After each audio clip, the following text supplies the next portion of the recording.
do Parcão em direção ao viaduto da Silva Só. Este é o movimento mais intenso nessa região da cidade.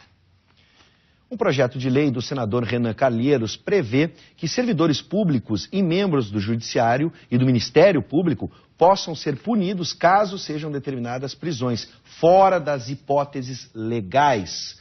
Por exemplo, submeter presos ao uso de algemas quando não há resistência à prisão e fazer escutas sem autorização judicial. Magistrados entendem que isso pode ser uma tentativa de intimidação. Sobre este assunto, nós vamos conversar com o presidente da Júris, Gilberto Schaeffer, e o advogado criminalista Lúcio de Constantino. Boa noite, sejam bem-vindos. Boa noite. Bom, vamos começar explicando, né? O texto prevê que, entre outras situações, doutores, os agentes seriam punidos ao submeter preso ao uso de algemas quando não há resistência à prisão e fazer escuta sem autorização judicial, atingindo terceiros não incluídos no processo judicial ou inquérito. Essas seriam formas de abuso na concepção dos doutores? Vejam, o texto todo, primeiro, eu acho que é preciso dizer, ele vem num momento interessante. No momento em que as autoridades do poder judiciário e também os organismos de persecução criminal estão fazendo um trabalho muito interessante de combate à corrupção. Então nós temos que, em primeiro lugar, avaliar esse momento e perceber que é um momento político em que as instituições estão cumprindo um papel interessante e que, ao mesmo tempo, o projeto ele vem num setor de retaliação ao poder judiciário, aos poderes constituídos. Então nós temos que justamente olhar o projeto desse ponto de vista. E aí, quando eu vou olhar o projeto, eu tenho preocupações porque os tipos penais, que é aquelas condutas que são vedadas, aquelas condutas que se você fizer, você vai ser punido, são tipos penais abertos. Eu não consigo distinguir em várias situações aqui no projeto aquilo que é uma avaliação que o juiz vai ter e que o tribunal vai ter a respeito de uma prisão. Pegando um caso simples, eu faço uma análise aqui de uma situação que eu não sei, por exemplo, o que significa ordenar ou executar a captura fora das hipóteses legais.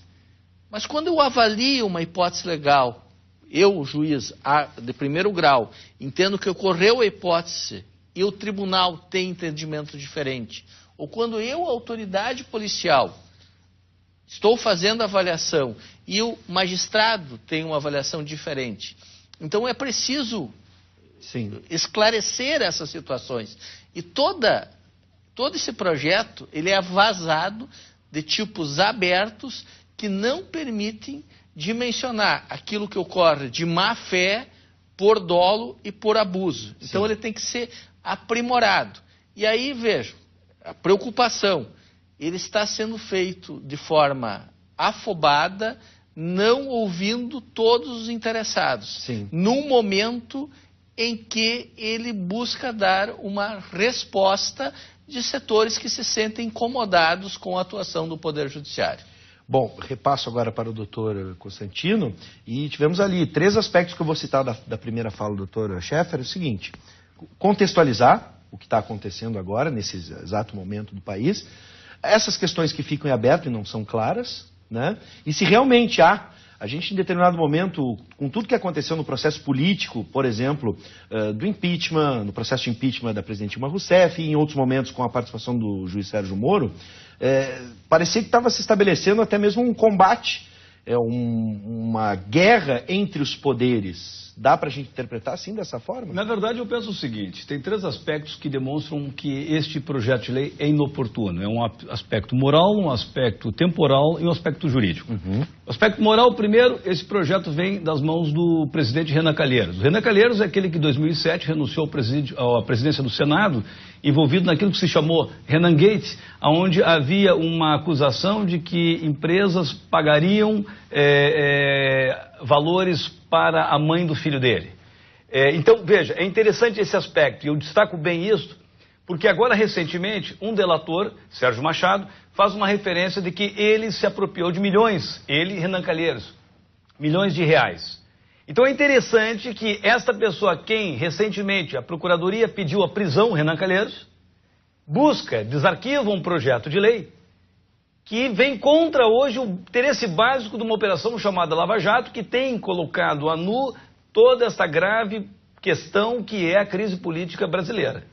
Então esse aspecto é interessante do aspecto moral. Segundo aspecto temporal, a Lava Jato hoje, ela tem sido a operação, e eu posso dizer com tranquilidade, porque eu sou advogado e atuo em Curitiba neste processo da Lava Jato, eu tenho seguidamente questões vinculadas ao Dr. Sérgio Moro, e é uma operação, uma mega operação que descartou circunstâncias muito incomuns no processo penal e impôs um ritmo em termos de delação premiada, inaugurando inclusive um sistema de novas condições no que tange a delação premiada e que acabou estabelecendo prisões e condenações e condenações. Isso está chegando ao Congresso Nacional. Muito bem. Temporalmente, qualquer pessoa de sã consciência não iria admitir um projeto desses, porque esse projeto se direciona à Lava Jato. E terceiro, o jurídico, muito bem explanado pelo Gilberto, chamo de Gilberto porque estamos aqui numa conversa informal. Sim. Pelo seguinte, juridicamente é inviável este projeto de lei. Se ele passar pelo Senado, é importante que nós saibamos quem são os senadores que avaliaram este projeto para que nós pensemos depois na votação nas próximas eleições. O tribunal não vai acolher. Por quê? Tem um dispositivo que chega a ser ridículo. É o artigo 9, parágrafo 2º, que vai dizer que o juiz que determinar uma prisão e que essa prisão, ela inequivocadamente contraria a possibilidade de uma liberdade provisória, esse juiz pratica crime. Isso significa, nós estabelecemos hoje, e chega a ser ridículo porque eu estou rindo, que a gente dá aula nas faculdades e ensina que não se pode fazer isso. Significa o crime de hermenêutica. Eu interpreto que aquele caso o indivíduo tem que ser preso. E o tribunal interpreta que não, o tribunal manda soltar. Eu posso então começar a pensar em acusar o juiz por crime. Porque aí vira uma ação condicionada, uma representação contra este juiz.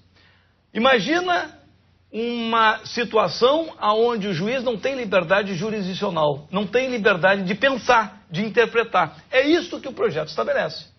Se nós formos mais à frente, a gente vai observar que esse projeto, e aí que vem o grande aspecto astucioso, ele é extremamente minudente na questão do direito penal. Ele fala sobre o crime, sobre a questão vinculada ao direito penal, e quando ele chega no procedimento, já estamos lá a partir do artigo 29, ele usa as expressões de processo comum, sim, que são expressões de 80 anos atrás. Ou seja, o autor do projeto não sabe que não se usa mais essa expressão, se usa procedimento ordinário, comum, sumaríssimo. Ou seja, se preocuparam efetivamente com a questão de criminalizar a interpretação.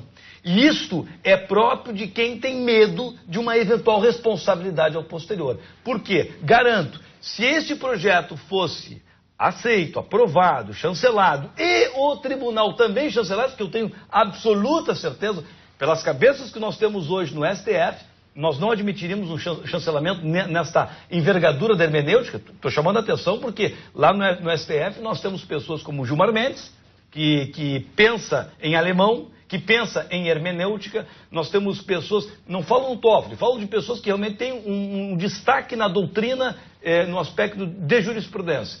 E deixo muito claro isso porque a comunidade jurídica está entendendo o que eu estou falando. Eu quero concluir apenas dizendo o seguinte: neste momento, quando a gente observa que o STF está tomando iniciativas lógicas no direito, ele não iria admitir um projeto que acaba proibindo o juiz que pensa. Bom, tem uma dúvida que surgiu na nossa conversa ali na redação, quando estávamos construindo a pauta, e o senhor citou agora, doutor Constantino, sobre criminalizar as ações, ou as iniciativas, ou as decisões de um juiz. O que é criminalizar? Que tipo de crime seria isso? Enquadrado no quê? Que tipo de punição o juiz poderia sofrer a partir disso? Não, justamente esse é um dos aspectos mais graves, porque essa lei de abuso de autoridade, ela se dirige a todos os agentes públicos ou todas as pessoas... Perfeito. Inclusive está aqui a pergunta, dá para a gente listar perfeito. Quem são esses agentes, só para a gente ter uma ideia? De forma ampla. Polícia Federal, Polícia Federal, Polícia Civil ou Delegado, qualquer pessoa que estiver na função pública, exercendo uma função pública, mesmo que eventualmente não seja funcionário público. Perfeito. E aí é interessante que uma das penas acessórias é a perda do cargo ou função. Ora, para um juiz ou para um promotor perder a função, é preciso um procedimento próprio e não um procedimento de abuso de autoridade. Justamente. Na forma como está elencado aqui. Então é muito grave porque invade a seara da lei especial, que para nós é o Estatuto da Magistratura, que é uma seara de lei complementar. Aí até o pessoal pode estar escutando, mas qual é a diferença entre uma lei ordinária e uma lei complementar? É o quórum para aprovar e a iniciativa. Quem tem que mandar isso para o Congresso Nacional é o Supremo Tribunal Federal. E quem tem que aprovar é o Congresso, as duas casas, por maioria absoluta, ou seja, metade mais o primeiro número inteiro superior. Então, já começa que por aí há, de fato, um problema nessa lei ao não ter essas especificidades. E há outras inconsistências, por isso que o projeto precisa ser melhor debatido, por isso que esse é o momento inadequado para fazer dessa forma e nós precisamos debater. Aqui fala, por exemplo, que deixar de executar no próprio dia alvará de soltura. Não, quem sabe como funciona o nosso sistema prisional? A pessoa entra no sistema... Bom, até você retirar, você tem todo um procedimento. Se ela estiver lá no presídio central, ela vai sair da cela, ela vai sair... Então, se o mandado chegar às 11h30, você não executou ele no mesmo dia. O alvará de soltura, se o alvará de soltura chegar lá... Bom, mas veja a redação da lei. A redação da lei no mesmo dia. Ele não fala em 24 horas, ele não fala... Gilberto, vamos deixar claro, esta redação é porca, é vergonhosa, isso aí é um absurdo. E, na verdade, vamos deixar, pelo menos eu tenho que deixar, como eu sou advogado, eu tenho essa liberdade de falar, a minha interpretação é que ela não passa no Senado. Mas, como a gente observa, que agora teve a delação do João Santana. Sim. Essa delação vai trazer surpresa.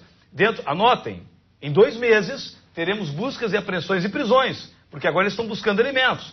Ou seja, o Senado pode se esvaziar. Ou, se não se esvaziar, tem muitas pessoas envolvidas. Nós temos que ver o que vai acontecer. A par disso, nós temos depois a palavra do tribunal. E o tribunal é este raciocínio esplêndido e claro que o Gilberto fez, no sentido de que existem inconsistências, existem lógicas de ilegalidade, se não inconstitucionalidade. Bom, eu quero lembrar que o nosso telespectador pode participar da conversa, inclusive enviando perguntas para os nossos convidados, através do 9588-2374. O Renan Calheiros é teu telespectador também? Olha, se estiver assistindo, por favor, senador, pode assistir pela internet, ubratv.com.br, está passando lá em Brasília, né? Gostaria que assistissem, né, essa entrevista, essa nossa conversa. Então, 9588-2374, você pode participar. Bom, eu vou fazer uma pergunta delicada aqui e peço a compreensão para que a gente possa trazer pontos e contrapontos. Depois de uma reportagem que divulgou os salários de magistrados no Paraná, jornalistas foram alvos de vários processos em comarcas diferentes e precisaram se deslocar no estado para essas audiências. Isso também não é uma forma de intimidação? O caso foi parado no STF. Vejam, do ponto de vista geral, ninguém pode proibir que uma pessoa que se sinta lesada no seu direito, inclusive, eventualmente, por uma reportagem ou não estou entrando no mérito se lesou ou não, movimente a máquina judicial. E foi isso que ocorreu. O que se discutiu e se fez uma reclamação é no sentido de que essas ações deveriam estar todas juntas e não estar separadas, e que provavelmente, tá, é o que se sustenta na reclamação, devessem estar no Supremo Tribunal Federal. Mas pela própria jurisprudência do Supremo Tribunal Federal, não pode se entrar direto no Supremo. Os juízes precisam se dar por impedidos. Então tem toda uma processualística que está ocorrendo. Então, de um ponto de vista, nós defendemos o direito de ação, porque é o judiciário que vai resolver esse conflito, e esse conflito está em discussão no judiciário. Então, perfeito, desse ponto de vista... Agora, só um dado importante, né? Por favor. Eu não sei que reportagem foi esta. Eu me lembro que eu estava em Curitiba quando saiu essa reportagem. Eu não sei qual é a razão que levaram os juízes a promover a ação, mas eles têm direito a buscar um dano moral ou qualquer situação que seja, no momento que houver uma manifestação imprópria. Então, veja... O que o Jornal do Paraná alega que, de acordo com a Lei de Acesso à Informação, né, eles prestaram um serviço colocando... Bom, se foi isso, está resolvido. Agora, se eles prestaram um serviço e, de uma maneira ou outra, sacrificaram uma informação, ou seja, exteriorizaram uma situação delicada, bom, tem que responder. Eu quero voltar para a Operação Lava Jato, já que o doutor Constantino levantou a questão, e foi bem específico, né? Qual o reflexo? Dá para a gente... O telespectador que está em casa, às vezes não tem o conhecimento do processo ou do ritual, mesmo dentro da justiça.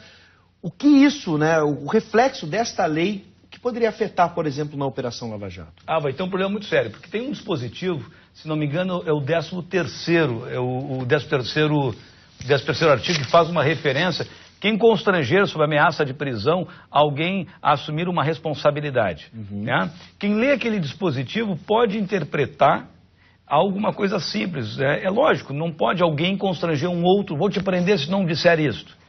Só que ali significa a base de uma delação premiada, porque quem faz uma delação, ele está sendo constrangido de alguma maneira. Sim. Seja com uma perspectiva de processo, uma perspectiva de condenação, perspectiva de prisão. E esse dispositivo cria um problema. Ou seja, ele acaba imunizando, estou buscando o extremo, ele acaba imunizando uma delação premiada. E hoje, o grande mérito desta ação lá em Curitiba é a delação premiada. Se você examinar as condições, as propostas, os acordos que estão sendo feitos, são acordos interessantíssimos, fogem a todas as condições anteriormente firmadas, os acordos anteriormente ocorridos. Então, ele está fazendo ali, vou chamar assim, uma jurisprudência de delação premiada, termo equivocado, mas ele provoca um precedente muito interessante nesse aspecto, que esta lei proíbe, que esta lei dificulta. Eu gostaria da opinião dos dois a respeito da delação premiada, que tomou as páginas dos jornais e hoje está no vocabulário da população, que inclusive brinca com a expressão, né, dentro de casa, por exemplo, delação premiada, né, os dois irmãos, alguém quebrou um vaso, o outro lá foi lá e dedou, delação premiada. Vocês acham? Pois é. Seguido em casa. Exatamente. A avaliação de vocês sobre esse instrumento que agora se tornou bastante notório. Não, a gente está vendo a eficácia da delação premiada, né? Como o Constantino se expressou aqui, ele está se tornando um instrumento importante para, de fato, ter efetividade. Evidentemente, como todo mundo diz, né, mas isso é importante, a delação premiada por si só, ela não leva à prisão ou não leva a uma condenação. Ela é um dos elementos que vai possibilitar a juntada de provas. Então, ela é um instrumento que, vamos dizer assim, ela permite você fazer o caminho e juntar as demais provas sobre uma determinada conduta que se tem, nesse caso, como uma conduta altamente lesiva, né? Eu acho que, enfim, esse é o elemento novo que está na cena e que tem levado a uma descoberta de uma ramificação de uma rede de corrupção que existe há muitos anos no Brasil, né? Todo mundo sabe que ela não é recente, ela é uma coisa de muitos anos, mas que através desse instrumento você busca recuperar. E você vai chegar até onde a prescrição vai alcançar esses fatos, né? Então, esse é o limite, e esse é o limite que às vezes não se compreende. Por que fatos mais antigos não estão sendo investigados? Porque o limite é o tempo da prescrição. Perfeito. Doutor? Eu detesto a delação premiada, eu acho um absurdo a delação premiada, eu acho uma vergonha tu incentivar uma pessoa a ser traidor. Eu, cidadão, Lúcio, como advogado, ela é um instrumento benéfico ao acusado e se eu estou defendendo ele, eu tenho que utilizar esse instrumento. Muito bem, agora eu quero falar sobre as escutas telefônicas, né? Algumas atitudes do juiz Sérgio Moro geraram críticas de juristas, inclusive do próprio STF. O ministro Teori Zavascki, do Supremo, anulou partes das escutas telefônicas em conversas do ex-presidente Lula com a presidente afastada Dilma Rousseff, considerando que Moro violou a competência do Supremo. Há, de fato, exageros na forma como atua Moro e falando também sobre a importância das escutas telefônicas dentro de um processo. É interessante, e isso é interessante para a população, é interessante para os associados da Júris saberem. Desde o primeiro momento, nessa questão, nós defendemos algo que se chama independência judicial, a questão da hermenêutica própria de cada juiz. E nós, da associação, expressamos a nossa confiança no Poder Judiciário, que vai desde o juiz de primeiro grau, passa pelos tribunais e vai ao Supremo. E nós entendemos que a questão tinha diferentes avaliações. Então, isso nós continuamos repetindo. Eu não vou me manifestar sobre o mérito, porque entendo que essa questão está sob júdice e ela vai ser avaliada pelas instâncias do Poder Judiciário. E é isso que a população tem que saber, que ela tem um judiciário independente, consciente dos seus deveres e que as questões vão ser debatidas nesse fórum, até porque são questões, em grande parte, novas, que envolvem pessoas importantes e que pode ter certeza que vai ter a atuação de um juiz imparcial, desde o primeiro grau até o Supremo Tribunal Federal. Então, essa é a nossa defesa, essa é a nossa exposição e renovo aqui, com todo exemplo aqui, a fé no Poder Judiciário. Nós temos dado um exemplo para o mundo, um exemplo de atuação, um exemplo para o Brasil. Perfeito, doutor Constantino. É interessante esse aspecto, né? Porque há uma crítica, às vezes até velada, que o STF teria dado uma posição totalmente diferente à posição do doutor Sérgio Moro na interpretação da liberação daquelas interceptações. Veja, são tantas as decisões diárias do doutor Sérgio Moro, tantas, hoje até eu estava abrindo na internet para ver se tinha alguma novidade, tem novidade, que são essas raras inconformidades que vêm do STF que se torna efervescente. Mas esta rara inconformidade se dá porque foi liberada uma interceptação telefônica que envolvia um ex-presidente da República e uma presidente da República. Eu, como advogado, eu entendo que essas interceptações não podem se tornar público porque há um regramento próprio. Como cidadão, eu adorei, porque eu fiquei sabendo o que os presidentes estão falando por telefone e que, particularmente, não é algo que eu vou ensinar na minha casa. Bom, eu quero agora a presença, né, a participação do nosso telespectador via WhatsApp, mesmo que virtualmente essa presença, estão aqui, como o Alexandre de Alvorada, que primeiro manda uma opinião e depois a gente tem uma pergunta na sequência de outro telespectador.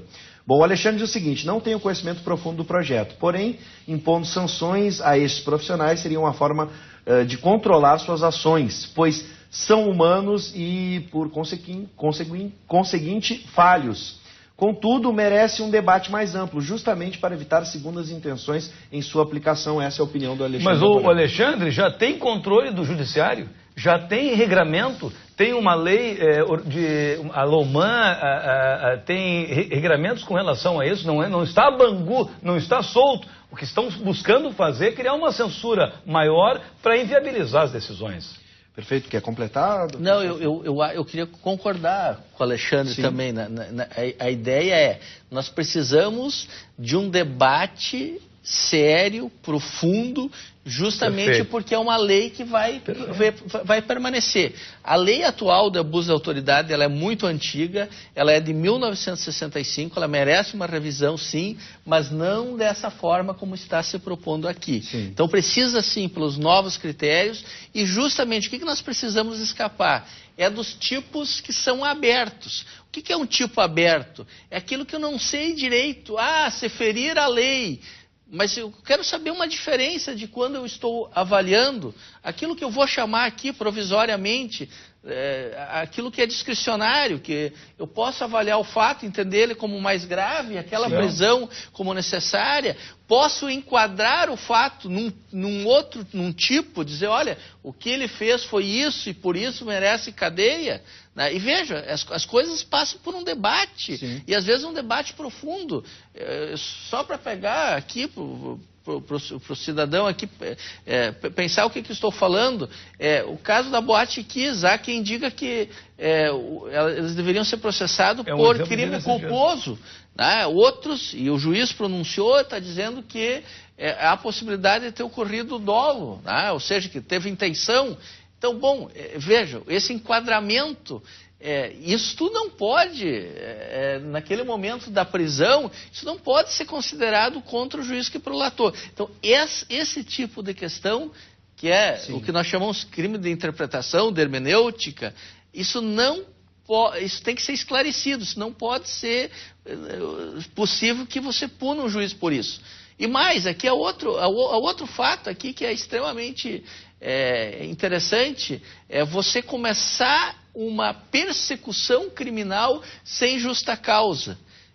O que quer dizer isso? Se você recebe uma denúncia, o delegado não vai investigar, mas o que é persecução criminal? Isso mesmo. Justa causa é para ação penal. Justamente. Agora, para investigar, você pode começar investigando por elementos mais simples. Uma pergunta, agora sim uma pergunta a propósito. A condução coercitiva do Lula foi abuso de autoridade, visto que ele não foi notificado a comparecer em juízo, pergunta o Alexandre Martinin de Porto Alegre. E já incluo aqui, o ex-presidente Luiz Inácio Lula da Silva protocolou uma petição ao Comitê de Direitos Humanos da ONU, na qual denuncia a suposta falta de imparcialidade e abuso de poder do juiz federal Sérgio Moro. Até esse aspecto é interessante, né, porque ele promove uma representação contra o Sérgio Moro, mas se esqueceu que tem um outro juiz lá em São Paulo que recebeu uma denúncia contra ele. Então vai ter que representar contra muitas pessoas ainda. O fato é o seguinte, a condução coercitiva, eu não sei qual o motivo que levou essa determinação, mas parece-me que havia já manifestação do advogado que representava o ex-presidente, no sentido de que ele já tinha dado as explicações necessárias e que não havia mais necessidade de comparecer. Se isso realmente aconteceu, tem lógica a condução coercitiva. Sim. Essa questão do acesso aos órgãos internacionais, ela é interessante. Só é possível, validamente, você acessar órgãos internacionais quando você promoveu e esgotou as vias internas no direito brasileiro. E isso não está esgotado. A questão da condução coercitiva, ela está em debate. Se ocorreu aqui ou não ocorreu, isso é fruto de um debate. O que é indevido é justamente você ir para o órgão internacional quando você não esgotou a via interna. E tenho certeza, vou repetir aqui, da independência do Poder Judiciário. Uma questão que a ONU avalia muito é justamente a questão da independência. Nós temos vários países do mundo em que os juízes são títeres do poder. Os juízes estão ajoelhados na frente do poder. Aqui no Brasil, nós temos independência. Aqui no Brasil, nós não nos submetemos ao poder político. Nós somos poder. Pode completar? Chamar a atenção, né? Que está chegando ao final do programa. Tu tem que exaurir todo o sistema judiciário para poder ir ao órgão internacional. E mais, tu exaure e tens que mostrar que há uma ilegalidade. Não basta apenas exaurir e ir ao tribunal. Tens que mostrar que o sistema falhou descumprindo a Constituição brasileira. Sim. E não existe esse elemento, ele não apresentou esse elemento. Na verdade, é uma questão política. Claro. Então, está se criando um efeito midiático, uma fumaça, para trazer um efeito político. Bom, pelo que eu entendi da nossa conversa, é que a discussão, o debate é válido. Mas, da forma que está sendo conduzida, por exemplo, com a sugestão dessa lei, né, está sendo muito apressado esse debate. Não está tendo a oportunidade, não está havendo a oportunidade desse debate acontecer. Luiz Henrique, nós temos que preparar leis para a segurança pública, nós temos que preparar leis para a educação, nós temos que preparar leis tributárias, distribuir melhor esses impostos. E ele se preocupa com esse tipo de... Quando eu falo ele, eu falo Congresso Nacional. Se preocupa com esse tipo de lei, que é uma lei que vem contra este viés hoje que está rejuvenescendo todo o sistema brasileiro. É muito complicado isso. Bom, senhores, doutores, muito obrigado pela disponibilidade em atender o nosso convite e promover esse debate, e a gente espera que ele possa ser ampliado na sequência. Sejam sempre bem-vindos ao programa. Muito obrigado, parabéns pelo teu programa. Obrigado e à disposição. Muito obrigado mais uma vez. Hoje ficamos por aqui, agradecendo a sua audiência, um forte abraço. Quero mandar abraços para o Dilair, de Novo Hamburgo, o Felipe de Cachoeira. Infelizmente a gente não pôde atender todo mundo. De Cachoeirinha, o Felipe, né? Um grande abraço, obrigado pela audiência. Amanhã a gente está de volta às 6 da tarde. Tem reapresentação do programa às 10 da noite. Se você quer assistir esse debate mais uma vez, então 10 da noite está marcado o nosso encontro.